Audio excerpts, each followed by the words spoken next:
How many of you have ever been a victim of hate or bullying or discrimination? Can you just raise your hand? It's virtually almost everyone in this room. So as we know, hate does not necessarily have to be in the form of a racial attack. It could be gender because of your sexual preference. It could be because of your religion. It could be because of your body. And I was body shamed because people thought I was too tall. I was 6'3" and weighed 250 pounds of muscle. So I slimmed down. I'm just kidding. I was the guy that was the smallest guy in the room, and every time they had a baseball game, they told me to go sit under the tree because I couldn't help. And that really began to make me feel very horrible. It made me feel that maybe I don't belong in this life anymore.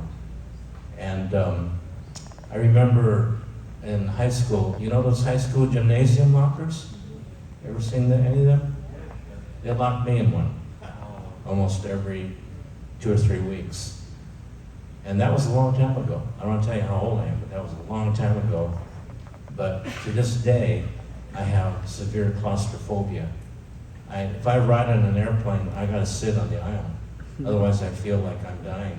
I gotta get out of the plane. If I take an elevator, if you ever take an elevator with me, don't go more than 5 floors because I'm gonna start screaming because I think I can't get out. So all of you have these flashbacks of when you were bullied or when somebody hated you. And the recent shootings triggered a flashback in me. It could take anything that triggers a flashback. But we're not here to dwell on the past. We're here to move forward with hope. I see many of our brothers and sisters that are not from the Asian community.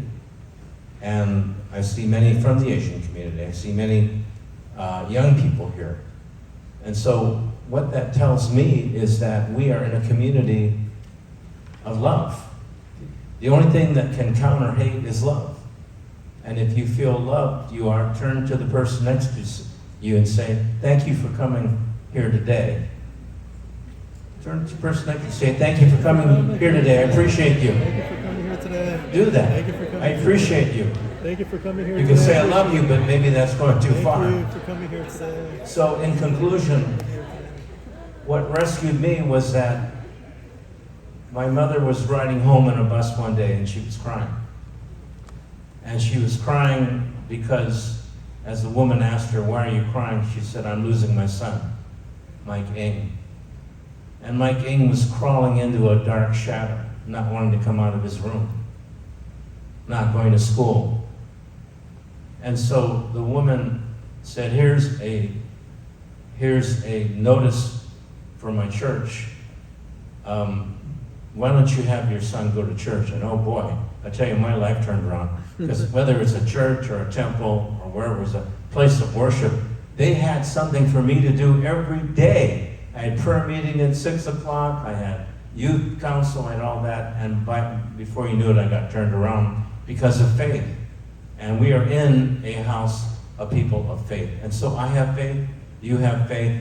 Let's give yourselves a round of applause because there is hope. There is hope. Everybody say it together.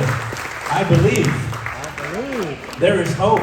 There is hope. We can love one another. We can love one another. And we can fight the hate. And we can fight the hate. Thank you very much.